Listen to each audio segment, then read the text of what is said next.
Hello guys, नमस्कार। कुछ तुम कोई कुछ हम कोई, आखिर एक दूसरे के सामने आएंगे। हमारा 12th क्लास का अनिवार्य हिंदी व्याकरण का जो सिलेबस है वो आज प्रारंभ कर रहे हैं। इसके लिए सबसे पहले हमारे पास टॉपिक ले रहे हैं भाषा, व्याकरण और लिपि। इस व्याकरण टॉपिक के लिए साइंस कैंपस मंडावर के यूट्यूब चैनल पर आपका हार्दिक स्वागत है।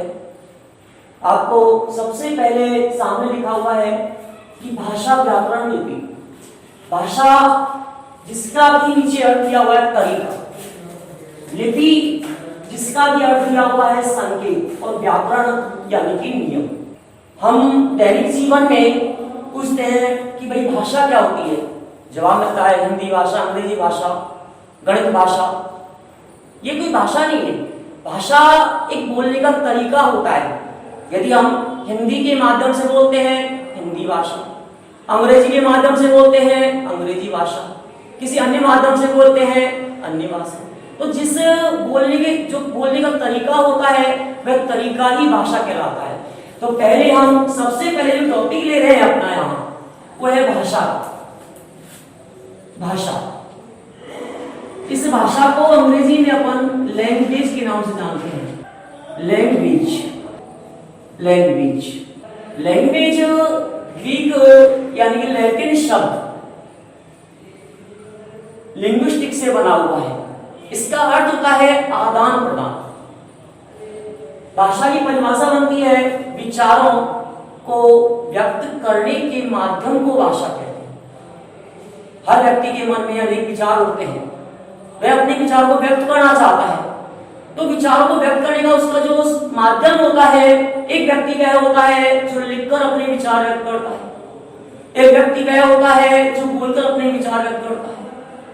तो विचारों को लिखकर या बोलकर व्यक्त करने का जो तरीका होता है, माध्यम होता है, उसे भाषा कहते हैं। तो भाषा की परिभाषा बनती है हमारे पास विचारों को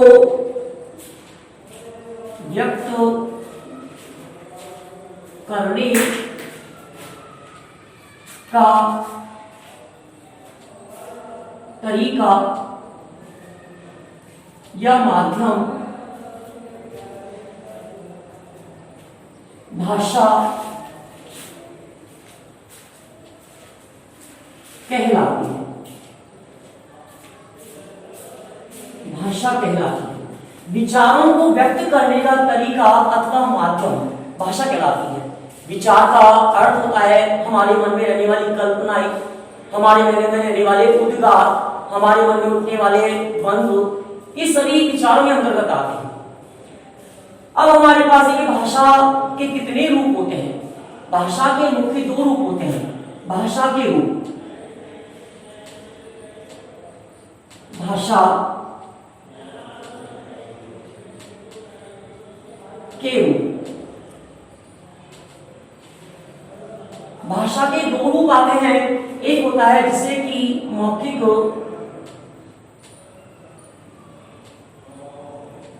भाषा कहते हैं, एक रूप होता है इसे हम लिखित भाषा कहते हैं। लिखित भाषा, भाषा के दो रूप या दो माध्यम होते हैं। भाषा को दो माध्यम से रखा जाता है। वैसे इसका तीसरा माध्यम भी होता है सांकेतिक, संकेतों के माध्यम से। जैसे ट्रैफिक पुलिस होगी, यातायात पुलिस, रेलवे की गाड़ियां हैं, इनमें संकेतों के माध्यम से विचार किए जाते हैं। लेकिन वो सांकेतिक भाषा को अपन इस भाषा के अंतर्गत नहीं मानते, उसका प्रचलन इस भाषा के अंतर्गत नहीं आता है। हमारे यहाँ भाषा को व्यक्त करने के दो मुख्य माध्यम माने जाते हैं, मौखिक भाषा और लिखित भाषा। मौखिक भाषा और लिखित भाषा, इन दोनों में पर्याप्त अंतर होता है। इन दोनों की परस्पर विशेषताएं होती है। मौखिक माध्यम भाषा का वह माध्यम होता है जिसमें विचारों को, कल्पनाओं को मुख से बोल करके व्यक्त किया जाता है। लिखित माध्यम वह माध्यम होता है जहां विचारों को, कल्पनाओं को लिखकर व्यक्त किया जाता है। मौखिक माध्यम में ध्वनि का उपयोग होता है, तो मुख से ध्वनि निकलती है। लिखित माध्यम में वर्णों का उपयोग होता है, तो इसमें लिखने के लिए संकेत चाहिए वर्णों के। तो मौखिक माध्यम में ध्वनि का इस्तेमाल या उपयोग किया जाता है, लिखित माध्यम में वर्णों का इस्तेमाल किया जाता है। मौखिक भाषा परिवर्तनशील होती है। आज जो बोला जा रहा है वो कल ऐसा का ऐसा बोला जाए ये निश्चित नहीं होता। मौखिक भाषा में परिवर्तन होता रहता है, फिर स्थिरता नहीं पाई जाती। लिखित भाषा में स्थिरता होती है, इसमें परिवर्तनशीलता नहीं होती है। आज हम जो लिख लेते हैं वो कल के बाद आने वाले कितना भी समय हो यथावत मिलेगा। तो लिखित भाषा का कोई परिवर्तन नहीं होता, इसमें मौखिक भाषा में परिवर्तन होता है। मौखिक भाषा को हम लिखकर व्यक्त नहीं कर सकते, इसलिए मौखिक भाषा का साहित्य नहीं होता, न इसमें कोई पुस्तक होती है न कोई ग्रंथ होते हैं। लिखित भाषा लिखकर व्यक्त होती है, इसलिए इसमें पर्याप्त साहित्य होती है। मौखिक भाषा इसमें दिखावा नहीं होता, मानव अपने मन के अंदर रहने वाले विचार जैसे होते हैं वैसे व्यक्त कर देता है, उसमें दिखावे का उपयोग नहीं करता। लिखित भाषा में व्यक्ति जो है लिखने वाला वो दिखावे का उपयोग करता है, जगह जगह अंडरलाइन करता है यानी कि रेखांकित करता है, हेडिंग बनाने का प्रयास करता है, कलरफुल पेनों से उसको रंगों में सजाने का प्रयास करता है। उसमें दिखावे का इस्तेमाल होता है लिखित भाषा में, मौखिक भाषा में दिखावे का इस्तेमाल नहीं होता। इस प्रकार हम मौखिक भाषा की विशेषता भी मान सकते हैं और मौखिक भाषा लिखित भाषा में अंतर मान सकते हैं। पहली विशेषता मौखिक भाषा की होती है कि मौखिक भाषा मुख से बोलकर व्यक्त की जाती है। नंबर 2, मौखिक भाषा में ध्वनि का इस्तेमाल होता है। नंबर 3, मौखिक भाषा में परिवर्तनशीलता नहीं होती, परिवर्तनशीलता पाई जाती है। नंबर 4, मौखिक भाषा में साहित्य नहीं मिलते। नंबर 5, मौखिक भाषा में दिखावा नहीं होता। इससे विपरीत लिखित भाषा में हम अंतर कर सकते हैं। लिखित भाषा जो कि लिखकर व्यक्त की जाती है, लिखित भाषा में वर्णों का उपयोग किया जाता है, वर्णों का इस्तेमाल होता है इसमें। लिखित भाषा के पर्याप्त साहित्य होते हैं, लिखित भाषा में दिखावा किया जाता है और लिखित भाषा में स्थिरता पाई जाती है। ये 5 या 6 इसके दोनों की अलग अलग विशेषताएं होती है और दोनों की विशेषताओं के आधार पर अंतर भी कर सकते हैं। इसके बाद हमारे पास ये होता है कि भाषा की विशेषता क्या क्या होती है। भाषा की विशेषताएं अनेक होती है। भाषा की पहली विशेषता होती है कि संपत्ति 2 प्रकार की होती है। एक संपत्ति ऐसी होती है पैतृक होती है, जो पिता के पास होता ही हमको मिल जाती है, जिसको पाने के लिए हमको प्रयास नहीं करने पड़ते, वह संपत्ति पैतृक होती है। एक संपत्ति ऐसी होती है जिसको अर्जन करना पड़ता है, जिसको प्राप्त करना पड़ता है, उस संपत्ति को हम अर्जित कहते हैं। तो भाषा अर्जित करनी पड़ती है, तो इसे हम कहते हैं भाषा अर्जित संपत्ति। भाषा की विशेषता को लेते हैं यहां विशेषताएं। भाषा की विशेषताएं नंबर 1 आएगा इसमें कि यह अर्जित संपत्ति है। अर्जित संपत्ति है। अर्जित संपत्ति क्या होती है? जिसे अर्जन करना पड़ता है, इसे प्राप्त करना पड़ता है, जिसके लिए मेहनत करनी पड़ती है, तो ये अर्जित संपत्ति होती है। नंबर 2, यह परिवर्तनशील होती है, बदलने वाली होती है। एक कहावत है कि कोस कोस पर बदले वाणी, परिवर्तनशील होती है। कहावत है कोस कोस पर बदले पानी और 8 कोस पर बदले वाणी। हर कोस के अंदर जाने पर, कोस एक दूरी का मापक होता है, हर कोस के अंदर जाते हैं पानी के स्वाद में परिवर्तन आता है। कहीं पानी खारा मिलता है, कहीं मीठा मिलता है, कहीं उसकी तासीर गर्म होती है, कहीं उसकी तासीर ठंडी होती है, तो पानी के स्वाद में अंतर आता है हर कोस के अंतर्गत। ऐसे ही 8 कोस के अंतर्गत थोड़ी थोड़ी दूर जाने पर भाषा में परिवर्तन होता है, कहीं भाषा अलग होती है, कहीं की भाषा अलग होती है। तो इस प्रकार भाषा में परिवर्तनशीलता होती है। नंबर 3 होता है इसमें कि यह आद्यंत होती है। आद्यंत होती है। आद्यंत का अर्थ होता है कि भाषा किसी एक पर चली हुई भाषा जो है लंबे समय से चली आने वाली होती है, ये बहुत पुरानी मानी जाती है। चौथा होता है कि यह परंपरागत होती है। तो ये भाषा की 4 विशेषताएं आपके सामने है कि भाषा की पहली विशेषता ये होती है, भाषा की पहली विशेषता है कि अर्थ संपत्ति होती है, इसको कौन विपरीत विकास करने पड़ते हैं। नंबर 2, यह परिवर्तनशील होती है। नंबर 3, यह आद्यंत होती है। नंबर 4, यह परंपरागत होती है। इसके बाद भाषा के बारे में आगे चलते हैं अपन कि भाषा की एक वैज्ञानिक परिभाषा भी होती है। भाषा की वैज्ञानिक परिभाषा में क्या होता है कि वैज्ञानिकों ने अपने प्रमाणों के आधार पर अपनी एक सटीक परिभाषा दी है इसमें। जिसको यहाँ पे दर्शाया जा रहा है यादृच्छिक। यादृच्छिक पहला शब्द है यहाँ पर, वाचिक दूसरा है यहाँ पे, प्रतीक तीसरा यहाँ पर। यादृच्छिक होती है इच्छा के अनुसार। विषय दो होते हैं, एक अनिवार्य है और एक ऐच्छिक। ऐच्छिक होती है इच्छा के अनुसार ली जाने वाली, अनिवार्य होती है जिसको निश्चित रूप से लिया जाता है। भाषा यादृच्छिक होती है, इच्छा के अनुसार बोली जाती है। व्यक्ति की पाबंदी नहीं होती उसे इस भाषा का इस्तेमाल करना पड़ेगा। व्यक्ति अपनी इच्छा अनुसार किसी भाषा का इस्तेमाल कर सकते हैं, इसको यादृच्छिक कहते हैं। वाचिक का अर्थ है कि बोली जाने वाली होती है, उच्चारित होती है, ये मुख से बोली जाती है, और प्रतीक का मतलब संकेत में होती है। तो ये इसकी तीन विशेषताओं के आधार पर वैज्ञानिकों ने इसकी परिभाषा दी है कि यादृच्छिक वाचिक प्रतीकों की संगठना भाषा कहलाती है। इस आधार पर भाषा की तीन विशेषता निकल गई हमारे सामने। पहली विशेषता इच्छानुसार बोली जाने वाली होती है, दूसरी यह उच्चारित होने वाली होती है, तीसरी ये संकेत में होती है।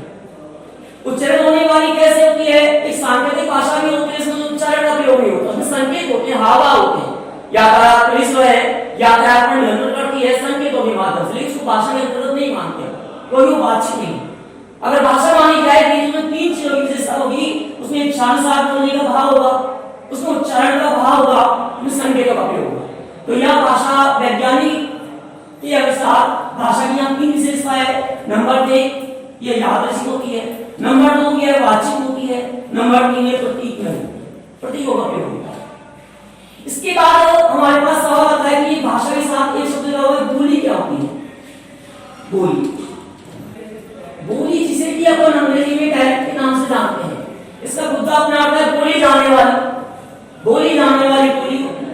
लेकिन सभी बोलियां भाषा नहीं होती, कुछ बोलियां भाषा होती है, कुछ बोलियां बोली होती है।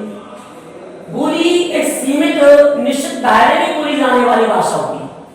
यह भाषा एक छोटा रूप होती है। भाषा एक व्यापक और विस्तृत भाग में बोली जाने वाली होती है, इसका दायरा बहुत ज्यादा होता है। बोली एक अंग होती है भाषा की, और भाषा किसी का अंग नहीं।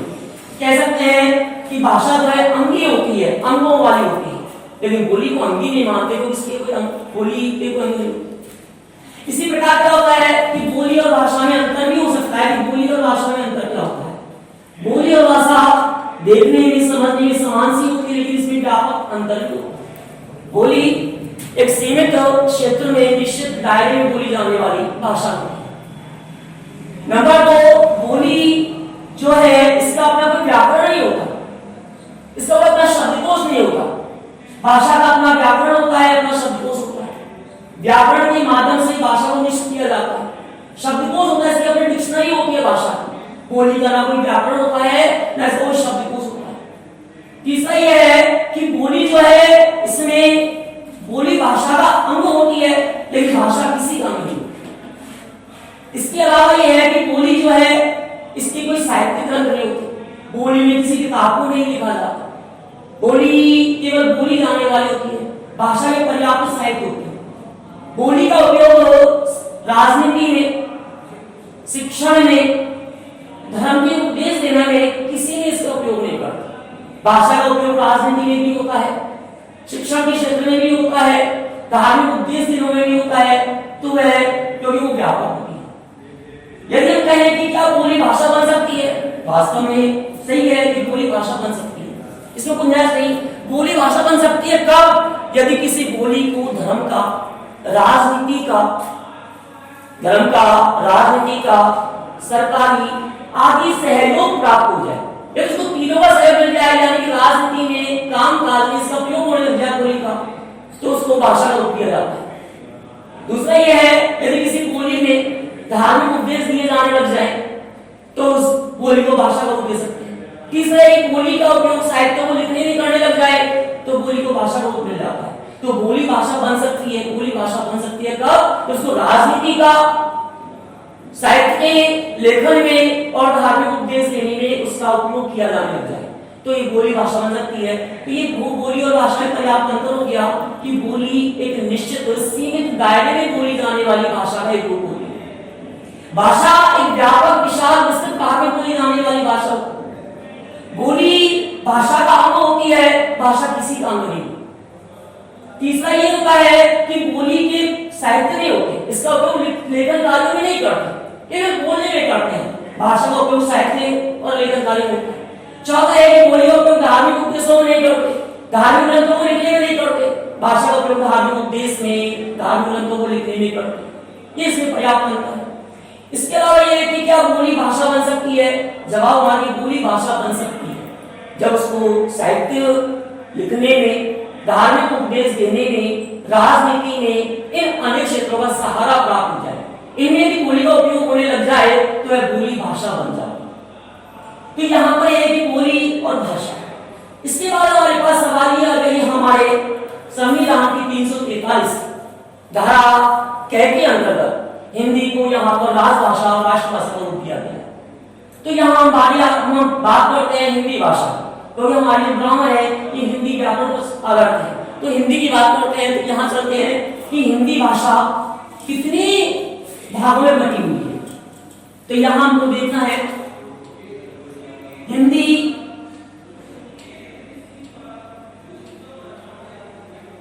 भाषा का वर्गीकरण,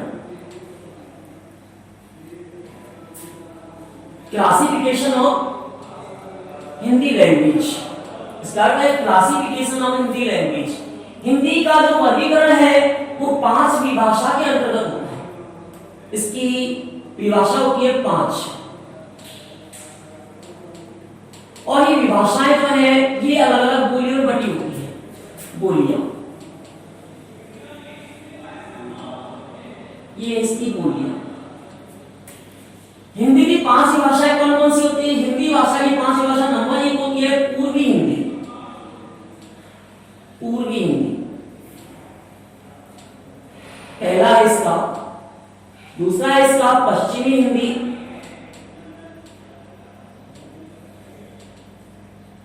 तीसरा है राजस्थानी हिंदी,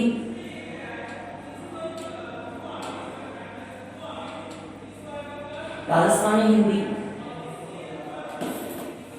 चौथा है बिहारी हिंदी,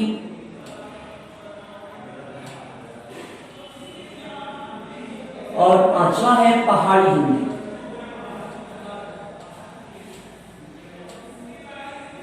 पहाड़ी हिंदी। ये हिंदी भाषा को 5 विभाषाओं में बांटा गया है। पहली भाषा का नाम है पूर्वी हिंदी, दूसरी है पश्चिमी हिंदी, तीसरी है राजस्थानी हिंदी, चौथी है बिहारी हिंदी, और 5वीं है पहाड़ी हिंदी। इस बात को अपन पहले पढ़ चुके हैं, देख चुके हैं, बता दिया कि संविधान की 343 कै के अंतर्गत हिंदी को राजभाषा और राष्ट्रभाषा का दर्जा दिया गया है। अब हमारे पास है कि पूर्वी हिंदी में कौन कौन सी बोलियां होती है। पूर्वी हिंदी के अंतर्गत अनेक बोलियां होती है। इसके अंतर्गत कौन कौन सी बोलियां होती है? अवधी, बघेली और छत्तीसगढ़ी। ये 3 बोलियां होती है पूर्वी हिंदी में। यदि हमारे पास क्वेश्चन पुट अप होता है कि पूर्वी हिंदी की कौन कौन सी बोलियां होती है, तो हमको यहां जवाब देना पड़ेगा कि पूर्वी हिंदी की 3 बोलियां होती है, अवधी, बघेली और छत्तीसगढ़ी। इसके बाद बात करते हैं पश्चिमी हिंदी। इसमें कौन कौन सी बोलियां होती है? इसमें अलग अलग बोलियां होती है। इसमें होती है ब्रज, बांग्लू, कन्नौजी,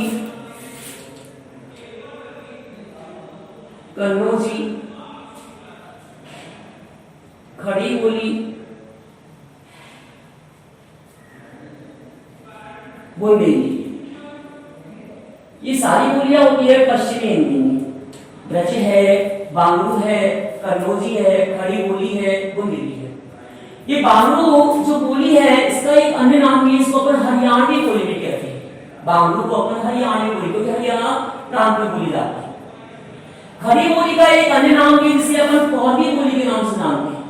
तो खड़ी बोली का अन्य नाम, एक और नाम है पौधी बोली, और बांग्लू का एक और अन्य नाम है हरियाणवी बोली।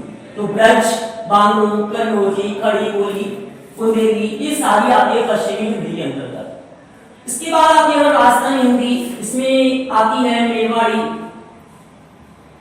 मेवाड़ प्रदेश में बोली जाने वाली, मारवाड़ी, मेवाती, ढूंढाड़ी, मालवी, ये सारी जो बोलियां होती हैं, मेवाड़ी है, मारवाड़ी है, मेवाती है, ढूंढाड़ी है, मालवी है, ये बोलियां आती है राजस्थानी हिंदी के अंतर्गत। ये राजस्थानी हिंदी में आती है। बिहारी हिंदी में जो बोलियां होती है वो अलग अलग होती है। इसमें होती है तो मगही, मगही, मागधी, मगही, मागधी। पहाड़ी हिंदी जो होती है इसमें होती है नेपाली, नेपाली है, इसमें पहाड़ी हिंदी में नेपाली है, कुमाऊनी है, नेपाली, कुमाऊनी, जौनसारी, ये सारी बोलियां जो है पहाड़ी हिंदी में। इसमें बिहारी हिंदी में मगही, मागधी, मैथिली बोली भी होती है। मैथिली बोली भी यहाँ बोली जाती है, मैथिली। तो ये सारी बोलियां जो है ये 5 ही भाषाओं में अंतर्गत आती है। यदि क्वेश्चन पुट होता है पूर्वी हिंदी के अंतर्गत कौन कौन सी बोलियां बोली जाती है, अपन जवाब दे सकते हैं पूर्वी हिंदी में अवधी, बघेली, छत्तीसगढ़ी, ये बोलियां बोली जाती है। पश्चिमी हिंदी में कौन कौन सी बोलियां होती है, ब्रज है, बांगड़ू है, खड़ी बोली है, कन्नौजी है, बुंदेली है, ये सारी बोलियां पश्चिमी हिंदी के अंतर्गत आती है। इसके बाद तीसरा राजस्थानी हिंदी में कौन कौन सी बोली होती है, मेवाड़ी है, मारवाड़ी है, बेवाड़ी, मेवाती है, ढूंढाड़ी है, मालवी है। बिहारी हिंदी के अंतर्गत मगही, मागधी, मैथिली, ये बोलियां होती है। पहाड़ी हिंदी के अंतर्गत नेपाली, कुमाऊनी, जौनसारी। तो ये हिंदी भाषा की 5 ही भाषाएं और ये लगभग 18 के लगभग बोलियां होती है। तो ये हमारा यहाँ पे हो गया हिंदी भाषा का वर्गीकरण। अगर ये टॉपिक है दिया जाए कि हिंदी भाषा का वर्गीकरण कितनी भाषाएं बोलियां होता है तो समझाना पड़ेगा कि हिंदी भाषा का वर्गीकरण 5 की भाषाओं में अनेक बोलियों होता है। फिर हमको जमाना है पहले पूर्वी हिंदी, पश्चिमी हिंदी, राजस्थानी हिंदी, बिहारी हिंदी, पहाड़ी हिंदी। यदि वहां प्रश्न उठाव किया हुआ है कि हिंदी भाषा को कितनी भाषा में बांटा गया है तो हमें काफी केवल हमको ये नाम लिखने पड़ेंगे पूर्वी हिंदी, पश्चिमी हिंदी, राजस्थानी हिंदी, बिहारी हिंदी, पहाड़ी हिंदी। इसके बाद फ्रेंड्स हम समझेंगे कि हिंदी के विविध रूप कौन कौन से होते हैं। हिंदी भाषा के जो मुख्य रूप होते हैं दो तो हमने पढ़ लिए, मौखिक और लिखित। इसके अन्य विविध रूप भी होते हैं। भाषा के विविध रूप, भाषा के विविध, इसको अनेक आधार पर समझ सकते हैं अपन। इसमें पहला होता है जिसे कहते हैं अपन इतिहास के आधार पर। इतिहास के आधार पर भाषा कौन सी है के आधार। दूसरा होता है नंबर है भूगोल के आधार पर, भूगोल के आधार पर। तीसरा होता है प्रयोग के आधार पर, प्रयोग के आधार पर भाषा। नंबर है साधुता के आधार पर, साधुता के आधार पर। 5वां है हमारे पास अगले नंबर का प्रचलन के आधार पर। प्रचलन के आधार पर भाषा कौन कौन सी है तो प्रचलन के आधार पर। इसके बाद आएगा हमारे पास निर्माता के आधार पर, निर्माता के आधार पर। तो यहां अपन बात कर रहे हैं इतिहास के आधार पर भाषा कौन कौन सी होती है।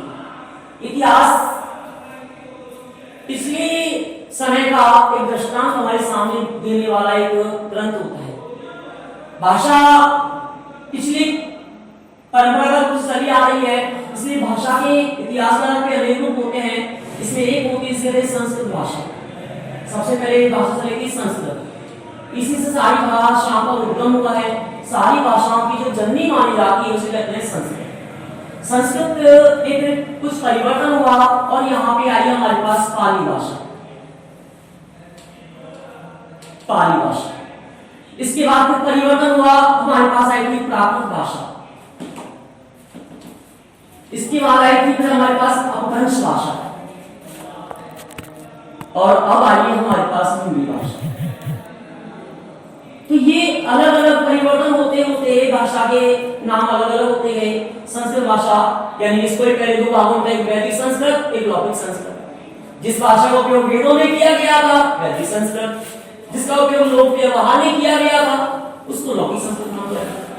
संस्कृत, इसके बाद पाली भाषा, इसके बाद प्राकृत भाषा, समय बदला अपभ्रंश भाषा, समय बदला आगे हमारे पास हिंदी भाषा। हिंदी का उद्भव माना जाता है अपभ्रंश से, तो इसका उद्गम अपभ्रंश से हुआ है। हिंदी की मूल भाषा कौन सी है? संस्कृत। वैसे सारी भाषाओं की मूल भाषा संस्कृत होती है, लेकिन यहाँ बात कर रहे हैं हिंदी की। अगर प्रश्न ये है कि हिंदी का उद्भव किस भाषा से हुआ है, तो जवाब होगा हिंदी का उद्भव अपभ्रंश भाषा से हुआ है। हिंदी की मूल भाषा कौन सी है? हिंदी की मूल भाषा है संस्कृत। तो इतिहास के आधार पे कौन कौन सी भाषा है? संस्कृत, पाली, प्राकृत, अपभ्रंश, हिंदी। इसके बाद भूगोल के आधार पे, भूगोल का अर्थ होता है स्थान। हर स्थान पर बोली जाने वाली भाषा अलग अलग होती है। कहीं पे ब्रज बोली जाती है, कहीं पे राजस्थानी बोली जाती है, कहीं बांग्लू बोली जाती है, कहीं पे मेवाती बोली जाती है, तो उसके नाम अलग अलग होते हैं। तो भूगोल के आधार पर लेने वाली भाषा के अलग अलग नाम है। जैसे यहाँ नाम लेते हैं अपन ब्रज, अवधी, बांग्लू, राजस्थानी, बांग्लू है, मेवाती है, मारवाड़ी है। ये सारी जो है भूगोल के आधार पर अलग बोली जाने वाली भाषा होती है। इसके बाद हमारे पास है प्रयोग के आधार पर भाषा कौन सी होती है। प्रयोग का मतलब होता है व्यक्ति प्रयोग करता है। पहले हमारा समाज कबीलों में बटा हुआ था। एक कबीले वाले अपनी भाषा का प्रयोग कर देते, जिसको समझने में दूसरे कबीले वालों को दिक्कत आया कर देती। तो जो भाषा कबीले के आधार पर बोली जाती है उसे जातीय भाषा कहते हैं। उसका नाम दिया जातीय भाषा। एक भाषा का नाम है मातृभाषा। ऐसी भाषा जिसको हम अपने घर वालों से सीखते हैं, प्रारंभ सीखते हैं, उसको मातृभाषा कहते हैं। ये प्रयोग के आधार पे। एक भाषा है जिसका नाम है राजनयिक भाषा, जिसका प्रयोग राजनीति में करते हैं, राजनयिक होती है। एक भाषा होती है इसका नाम है राजभाषा। एक है राष्ट्रभाषा, राष्ट्रभाषा। एक होती है जिसे कहते हैं अपन मूल भाषा, और एक होती है जिसे कहते हैं अपन व्यावहारिक या मानक भाषा। इस मानक भाषा को अनेक नामों से जानते हैं। मानक भाषा भी कहते हैं, टकसाली भाषा भी कहते हैं, इसको आदर्श भाषा भी कहते हैं, अलग अलग इसके नाम होते हैं। तो जातीय भाषा इसका प्रयोग कबीले वाले करते हैं, एक जाति विशेष के लोग करते हैं, उसका नाम जातीय भाषा होती है। मातृभाषा इसका प्रयोग बच्चा अपने बचपन से अपने परिवार से ग्रहण करता है, वो मातृभाषा होती है। जैसे हिंदी हमारी यहाँ की मातृभाषा है। राजनयिक भाषा इसका प्रयोग राजनेता करते हैं, राजनयिक भाषा होती है। एक राजभाषा होती है राजभाषा, ऐसी भाषा जिसका प्रयोग सरकारी कामकाज में किया जाता है। सरकारी कार्य जिस भाषा में होते हैं उसे राजभाषा कहते हैं। हमारे भारत देश में राजभाषा दो है, एक हिंदी और एक अंग्रेजी। यहाँ सरकारी कामकाज दो भाषाओं में होते हैं, हिंदी में और अंग्रेजी में। तो राजभाषा दो होती है, हिंदी और अंग्रेजी। पहली भाषा क्या होती है? वह भाषा जिसका प्रयोग सरकारी कामकाज में किया जाता है उसे राजभाषा कहते हैं। राष्ट्रभाषा वह भाषा जिसको पूरे देश के लोग मिलकर बोलते हैं, यानी सारे देश के लोग उस भाषा का उपयोग करते हैं, उसे राष्ट्रभाषा कहते हैं। जैसे भारत देश की राष्ट्रभाषा है हिंदी। अगर बात यह है कि भारत देश की राजभाषा कौन सी है, तो हमको जवाब को भाषा का नाम देना पड़ेगा, हिंदी का और अंग्रेजी का। और यदि ये पूछा जाए कि भारत की राष्ट्रभाषा कौन सी है, तो जवाब एक ही होगा, हमारी राष्ट्रभाषा है हिंदी। क्यों? क्योंकि पूरी भारत देश के लोग इसको मिलकर बोलते हैं। तो वह भाषा जिसको पूरे देश के लोग मिलकर बोलते हैं वह उसे राष्ट्रभाषा कहलाती है। इसके बाद है मूल भाषा, जो हमारी प्रारंभिक भाषा होती है। व्यावहारिक मानक भाषा कौन सी होती है? इसको व्यावहारिक भी कहते हैं, मानक भाषा भी कहते हैं। वह भाषा जो सभी भाषा में सुधार करके बनाई जाती है उसको व्यावहारिक या मानक भाषा कहते हैं। जैसे मैं बोल रहा हूं, इसको अपन स्टैंडर्ड हिंदी भी कह सकते हैं, आदर्श भाषा भी कह सकते हैं, मानक भाषा भी कह सकते हैं। इसके अलावा एक भाषा और होती है यहाँ पर सिर्फ व्यावसायिक भाषा, जिसका प्रयोग व्यावसायिक भाषा, व्यवसाय यानी व्यापार करने वाले लोग अपनी भाषा का उपयोग करते हैं। वे खोखा बोलते हैं, पेटी बोलते हैं। लाख करोड़ से बड़े जो ब्रिटिश होते हैं वे खोखा और पेटी के नाम जानते हैं। उनकी जो भाषा है खोखा है, पेटी है, सवा है, डेढ़ है, कौन है, उनका अपना भाषा होती है, संकेत होते हैं, तो ये सारी भाषाएं व्यावसायिक भाषा की अंतर्गत आती है। तो ये प्रयोग के आधार पर भाषा की अलग अलग नाम है। जातीय भाषा, मातृभाषा, राजनयिक, राजभाषा, राष्ट्रभाषा, मूल भाषा, व्यावहारिक, व्यावसायिक। इनमें ये दो भाषाएं मुख्य हमारे पास, राजभाषा और राष्ट्रभाषा। ये बार बार हमारे पुस्तक में भी आती रहती है और कामकाज में होती है कि हमारे देश भारत की राजभाषा कौन सी है। तो अपन देखते हैं राजभाषा तो क्या होती है जिसका प्रयोग सरकारी कामकाज में होता है, और हमारे देश में सरकारी कामकाज केवल दो भाषा में होता है, तो हिंदी में या अंग्रेजी में। तो राजभाषा हिंदी और अंग्रेजी दोनों मानी है। राष्ट्रभाषा जिसका प्रयोग पूरे देश के लोग मिलकर करते हैं, वह राष्ट्रभाषा है। हमारे देश की राष्ट्रभाषा को हिंदी का दर्जा है। इसके बाद साधुता के आधार पर, साधुता के आधार पर भाषा के अलग अलग रूप होते हैं। पहली होती है साधु भाषा, एक होती है असाधु भाषा, एक होती है शुद्ध भाषा, एक होती है अशुद्ध भाषा, एक होती है मृत भाषा और एक होती है जीवित भाषा। ये अलग अलग होते हैं भाषा के रूप। साधु, साधु का नहीं बड़ी बड़ी दाढ़ी वाले हैं, सन्यासी और साधु हैं। साधु का मतलब सज्जन, पढ़े लिखे, शिक्षित, सभ्य, उन्हें साधु कहते हैं। असाधु जो अनपढ़ होते हैं, असभ्य होते हैं, वो असाधु के अंतर्गत आते हैं। तो ऐसी भाषा जिसका प्रयोग पढ़े लिखे लोग करते हैं, सभ्यता के अनुसार करते हैं, इसे साधु भाषा कहते हैं। असाधु भाषा जिसका प्रयोग अनपढ़ लोग करते हैं, ऐसे लोग बिना सोचे कुछ भी बात कह देते हैं, किसी भाषा का प्रयोग कर देते हैं, कुछ शब्दों का इस्तेमाल कर देते हैं, असाधु भाषा में आते हैं। शुद्ध भाषा वह भाषा जो नियम के अनुसार बनाई गई हो, नियम के अनुसार बोली जाने वाली हो, नियम के अंतर्गत लिखी जाने वाली हो, उसे कहते हैं शुद्ध भाषा। अशुद्ध, इसको बोलने में लिखने में किसी नियम का पालन नहीं करना पड़े, उसे कहते हैं अपन अशुद्ध भाषा। मृत भाषा, जीवित भाषा। मृत भाषा का अर्थ नहीं जो भाषा मर जाती है या जो भाषा जीवित रहती नहीं, इसका अर्थ है वह भाषा जिसमें समय के अनुसार बदलाव नहीं होता है, वह तो होती है मृत भाषा। कहते हैं कि स्थिर आदमी का विकास नहीं होता और गतिशील का विकास होता है। सागर का पानी खारा होता है, नदी का पानी मीठा होता है।